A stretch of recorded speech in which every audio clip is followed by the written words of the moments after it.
Welcome back, guys, to the Beyond Condition podcast, the voice of bodybuilding. And I'm here for a bonus episode.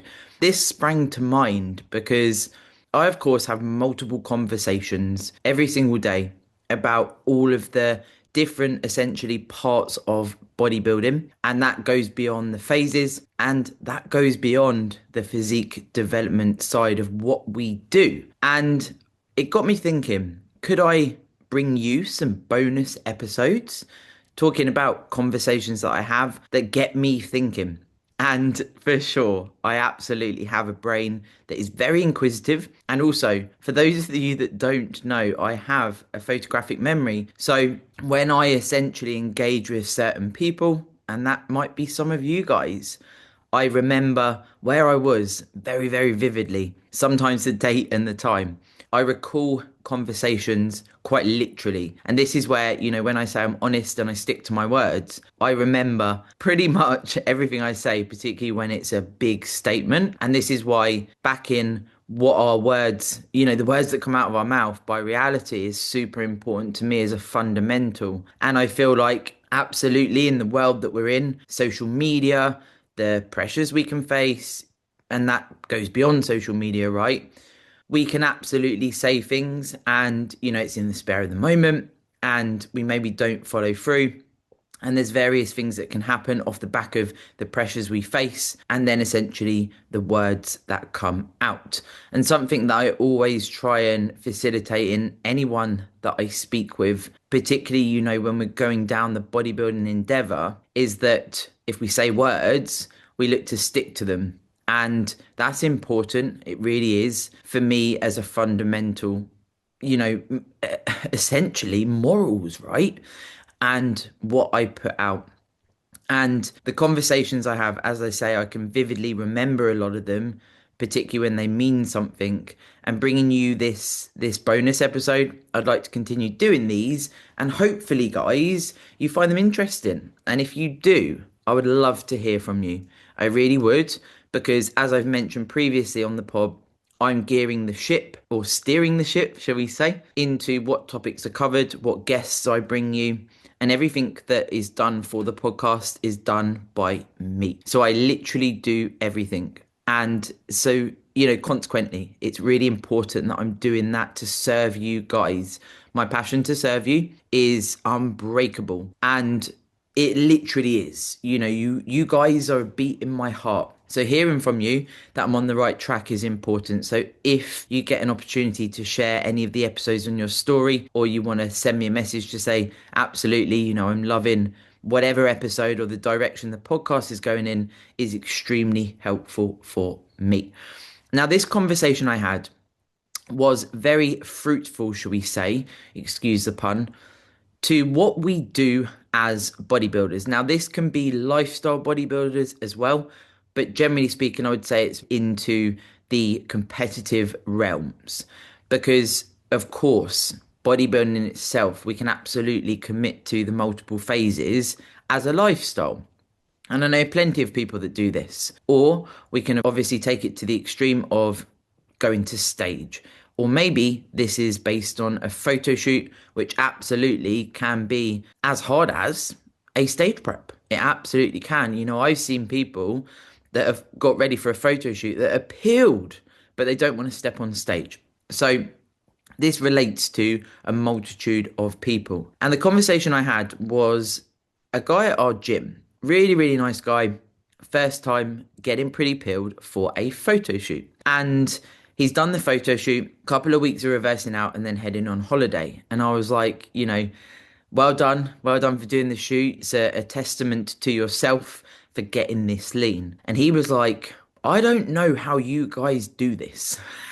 And I was like, do what? And he was like, the mind fuckery that comes from doing a diet, having the goal removed, going into a reverse out, and then seeing the growth phase as this never ending, how long will I be growing for?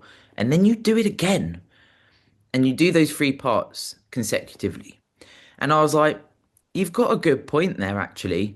And I actually, had a bit of jest with him and said, we're all a bit unhinged, people that do this multiple times, because, When we actually look at it, guys, and this is what brought so much context to me, I was like, wow, actually, the mental fortitude that we exhibit as competitors is wild.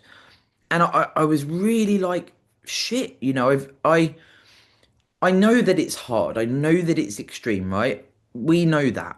It's an extreme sport for a reason. Everything we do is, day in, day out, we're ticking boxes, we're on this pursuit, we have goals in all of the different phases. But the way he framed it of, I don't know how you do it, mentally, you must be so strong. It was like, wow, this is something I want to bring to my listeners, really, to have a moment of true gratefulness for us being able to commit to this endeavor and really push the limits of our mental capacity to go through these phases.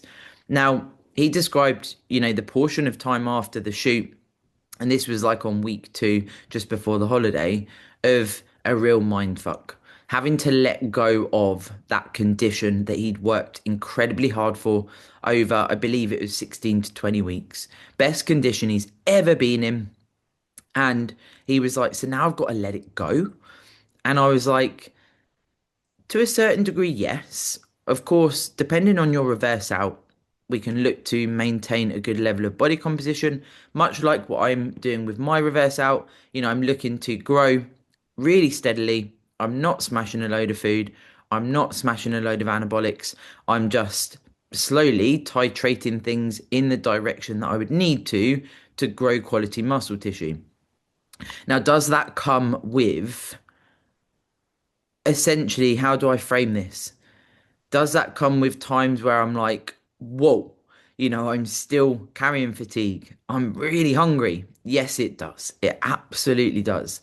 The hunger doesn't go, it doesn't disappear. Even if I was to sit here right now and smash 2 pizzas, 2 pots of Ben and Jerry's, and some cookies, I'll just say a fictitious example there that came into my mind. Am I going to wake up tomorrow still feeling hungry? Absolutely. The high majority of us are going to. It doesn't just go, because what we've committed to by getting lean is essentially a knock-on effect to our hunger hormones, our mental capacity, the fatigue is there, etc., etc. So is it hard to stick to a plan in a reverse out? Yeah. Is it hard to stick to a plan in a prep? Yeah. Is it hard to stick to a plan in off season? Yeah. It's all hard. However, with time, of course, it gets easier. So it's your lifestyle, you're brought into it. It's your daily driver. You do the things, you do what you need to do. But then when we look at the outside of this and take away from a nutrition plan, a training plan, etc., it's the mind, guys. It really, really is. When you actually look at this, what we're doing, if we talk about the multiple phases, we are pushing into a, a potential very uncomfortable time when we're getting lean. Then that goal is removed, as I've said. So then we're left with our mind. What is it that drives us to stick to a plan? What is it that drives us to, if your ambition is like me, to hold a good amount of body composition and push up slowly? What is it that drives us to then get to dizzy heights of off season where we are carrying more body fat? We are maybe more tired at the height of off season, sometimes more tired and lethargic than at the end of a prep. And then we suddenly go, I'm going to do it again. And for me, I've done this for 13 years. I've been through these phases multiple times, 8 times in total, where I've had the full reverses out. Obviously, in between shows, when I'm doing season A and season B, I've had time between. Longest prep, 13 months. 13 months committed to a prep, and then reversing out off season, then doing it again and again and again and again. And does that mental fortitude build over the years? Absolutely, it does. And we understand the process more. We understand what we need to do. But it's never easy. It's easier in a certain respect that it's brought into your life as a normal thing. However, do we face challenges maybe on the daily? Absolutely. And that goes beyond the fatigue, the hunger, that goes into external pressure, that goes into juggling balls in life while trying to commit to these phases and do your best. And I really feel like it's a moment where we could actually go, and if you're listening to this, you could actually go, this is a huge badge of honor. This is wild that I'm able to do this. Now, if you're listening to this and any of the phases in particular are more difficult for you, are you still working on things to make them more, or are you able to do things that help you embrace them more? So, if it's the prep that is harder for you, what are you able to do to understand it more, potentially educate yourself more, potentially ask more questions? Is it the reverse out that's tricky for you?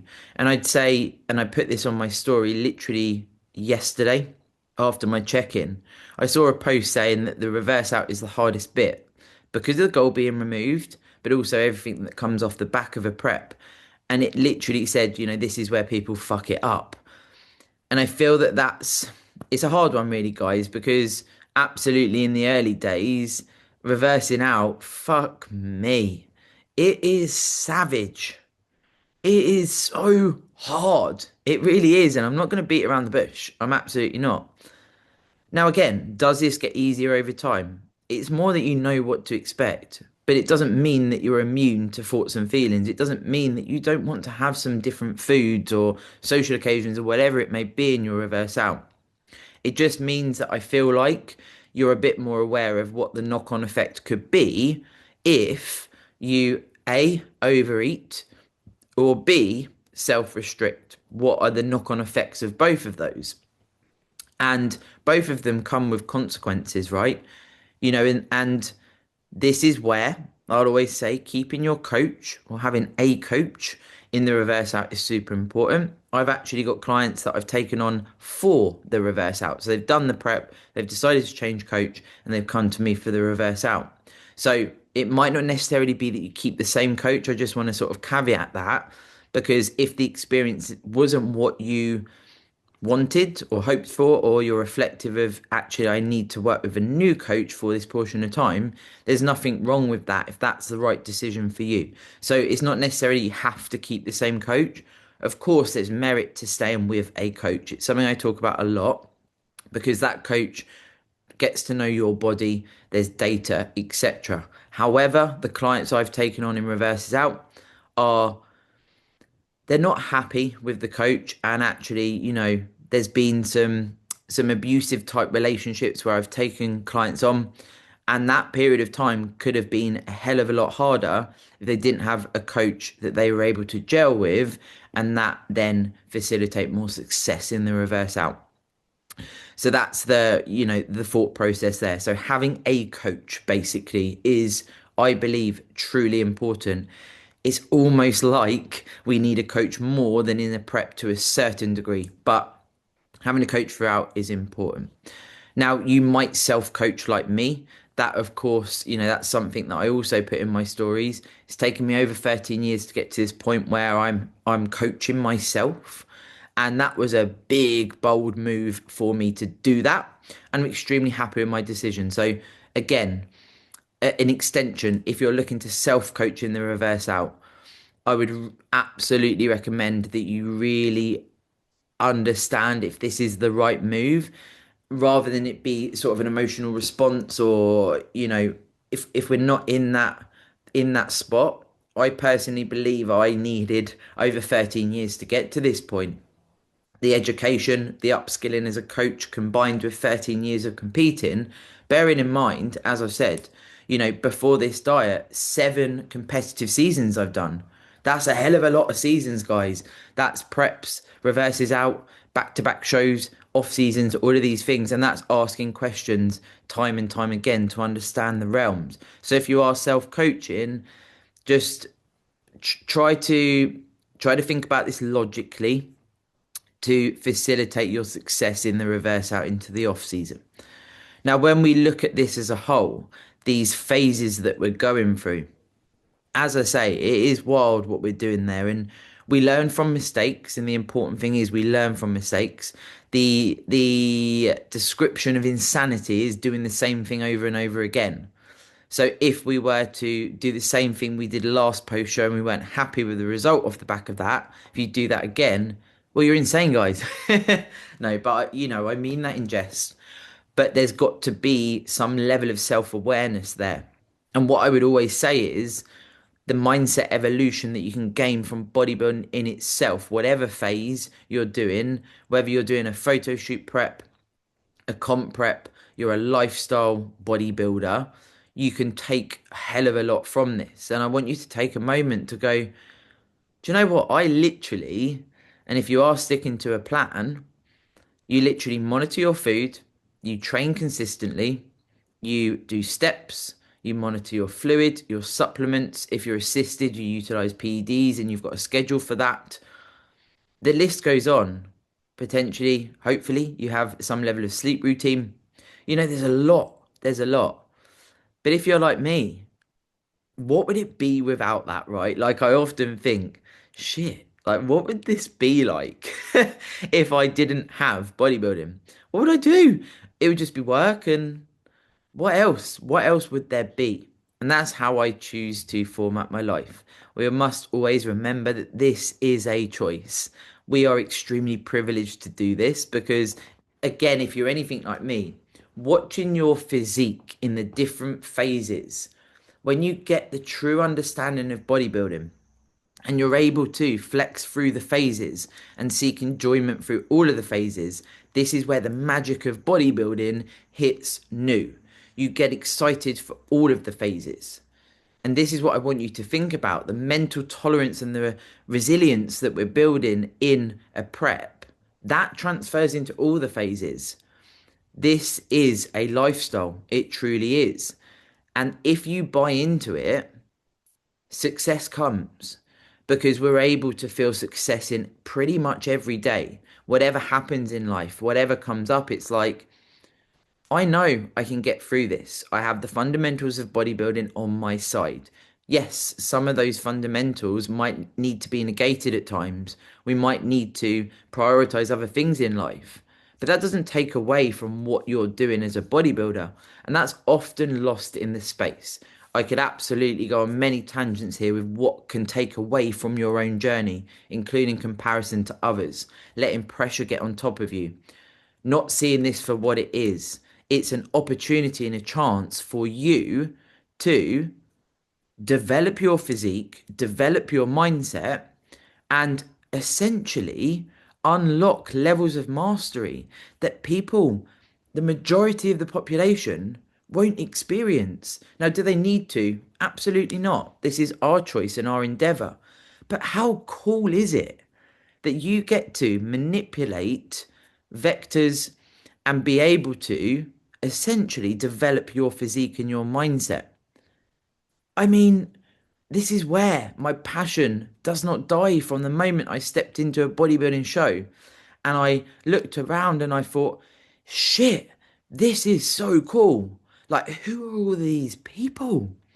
Now I'm one of those people. And even if you face conflict, you face pressure in the bodybuilding space, again, remember who you are. Who you are is what's important. What you've achieved is what's important. And that can easily get lost. And this is where this episode, I really do want to highlight. What you're doing, guys, is nothing short of phenomenal. And there might be people out there that say, well, all you're doing is bodybuilding. But if you're doing it to the level where you're actually unlocking self mastery, there's a difference. If you're doing this because you want to, you get excited by the process. You're so brought into it that it's your life. Yes, there is, angles where we can say you need more than bodybuilding in life. You need to look at other things and other hobbies, etc. But again, this is something I promote. You know, this is my life, and hobbies for me are gonna be things that tie into bodybuilding, right?